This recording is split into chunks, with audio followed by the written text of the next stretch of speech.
दोस्तों, हमारे पीसीएस और बाकी उत्तर प्रदेश पीसीएस और स्टेट एग्ज़ामिनेशन बाकी जो भी हैं उनके लिए आज से लूसेंट की तैयारी शुरू करते हैं। पहले हिस्ट्री से चैप्टर वाइज, पेजेस वाइज हम लूसेंट हिस्ट्री स्टार्ट करेंगे आज से। तो आज हम देखते हैं कि उत्तर में हिमालय से लेकर दक्षिण में समुद्र तक फैला महाद्वीप भारतवर्ष के नाम से ज्ञात है, जिसे महाकाव्य तथा पुराणों में भारतवर्ष अर्थात भरतों का देश तथा यहाँ के निवासियों को भारतीय अर्थात भारत की संतान कहा गया है। भारत एक प्राचीन कबीले का नाम था। प्राचीन भारतीय अपने देश को जम्बू द्वीप अर्थात जम्बू जामुन वृक्षों का द्वीप कहते थे।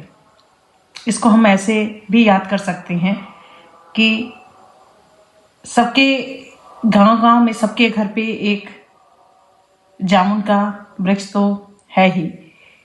भारत के लगभग हमारे पूर्वांचल साइड में तो लगभग सबके घर है। तो हम कह सकते हैं कि जो भारत है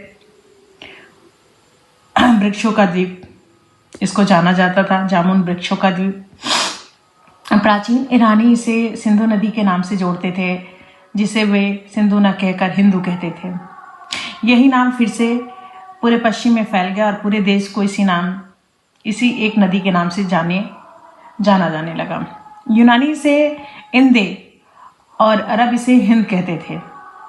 मध्यकाल में इस देश को हिंदुस्तान कहा जाने लगा। जो मुगल थे, मुगल के टाइम भारत जो था वो हिंदुस्तान के नाम से जाना जाता था। यह शब्द भी फारसी शब्द से हिंदू से बना है। यूनानी भाषा के इंदे के आधार पर अंग्रेज इसे इंडिया कहने लगे। और आज आपको पता चल गया कि इंडिया क्यों कहने लगे, क्योंकि यूनानी भाषा के इंदे के बेसिस पे अंग्रेजों ने इसे, जब अंग्रेज ब्रिटिश रूल करने आए तो इसको इंडिया कहने लगे। विंध्य की पर्वत श्रृंखला देश को उत्तर और दक्षिण दो भागों में बांटती है। उत्तर में इंडो यूरोपीय परिवार की भाषाएं बोलने वालों की और दक्षिण में द्रविड़ परिवार की भाषाएं बोलने वालों का बहुमत है। जैसा कि हम जानते हैं, हम इंडिया को भी नहीं चाहते हुए भी दो पार्ट में बोल ही देते हैं। हम नॉर्थ इंडियन हैं और वो साउथ इंडियन हैं। इवन हम नॉर्थ ईस्ट को भी बोल देते हैं। तो ये जो नॉर्थ इंडियन थे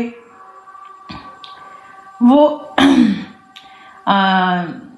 हम अपने आप को जो कहते हैं कि द्रविड़ यहाँ के मूल निवासी हैं। दक्षिण में द्रविड़ परिवार की भाषाएं बोलने वालों का बहुमत है। भारत की जनसंख्या का निर्माण जिन प्रमुख नस्लों के लोगों के मिश्रण से हुआ है वे इस प्रकार हैं: प्रोटो ऑस्ट्रेलाइड, पैलियो मेडिटेरेनियन, काकेसाइड, निग्रोयड और मंगोलाइड। ये सारे हमारे जो भी भारत की जनसंख्या, जो हम कहते हैं कि हम किस किस तरह के हमारे यहाँ नस्लें पाई जाती हैं, किस किस तरह के लोग हैं, यानी जैसे हम बता देते हैं जिनकी नाम चपटी है, जो चाइनीज़ टाइप दिखते हैं, जो थोड़े गोरे अंग्रेज़ों टाइप दिखते हैं। तो ऐसे ऐसे हम उनको कैटेगराइज कर दिए, क्योंकि ये मिश्रण से हमारी जनसंख्या बनी है। भारतीय इतिहास को अध्ययन की सुविधा के लिए 3 भागों में बांटा गया है: प्राचीन भारत, मध्यकालीन भारत और आधुनिक भारत, जैसा कि हम पढ़ते हैं दोस्तों। और अपने पिछली क्लासेस में हम पढ़ते हुए आए हैं। सबसे पहले इतिहास को 3 भागों में बांटने का श्रेय जर्मन इतिहासकार क्रिस्टोफ सेलियरस को जाता है। सबसे पहले इतिहास को 3 भागों में बांटने का श्रेय किसको जाता है? जर्मन इतिहासकार क्रिस्टोफ सेलियरस। ठीक है, ये हमारे भारत का इतिहास का कुछ इंट्रोडक्शन रहा। अब आइए हम पढ़ते हैं, जो कि हमने बताया कि भारतीय इतिहास को हम 3 भागों में करके पढ़ते हैं। तो शुरुआत करते हैं प्राचीन इतिहास से। तो तो प्राचीन इतिहास के बारे में हमारी जानकारी कैसे मिली, कहाँ से मिली, क्या क्या सभ्यताएं रही हैं, किस तरह से इनका ओरिजिन हुआ है, इन सारी चीज़ों के बारे में हम आज अध्ययन करेंगे। तो प्राचीन भारतीय इतिहास के विषय में जानकारी मुख्यतः 4 स्रोतों से प्राप्त होती है, जो कि एक धर्म ग्रंथ है, ऐतिहासिक ग्रंथ, विदेशियों का विवरण और पुरातत्व संबंधी साक्ष्य। धर्म ग्रंथ एवं ऐतिहासिक ग्रंथ से मिलने वाली महत्वपूर्ण जानकारी। भारत का सर्व प्राचीन धर्म ग्रंथ वेद है, जिसके संकलनकर्ता महर्षि कृष्ण द्वैपायन वेद व्यास को माना जाता है। वेद वसुधैव कुटुंबकम का उपदेश देता है। भारतीय परंपरा वेदों को नित्य तथा अपरुषीय मानती है। वेद 4 हैं, ऋग्वेद, यजुर्वेद, सामवेद एवं अथर्ववेद। इन 4 वेदों को संहिता कहा जाता है। इन 4 वेदों को क्या कहा जाता है?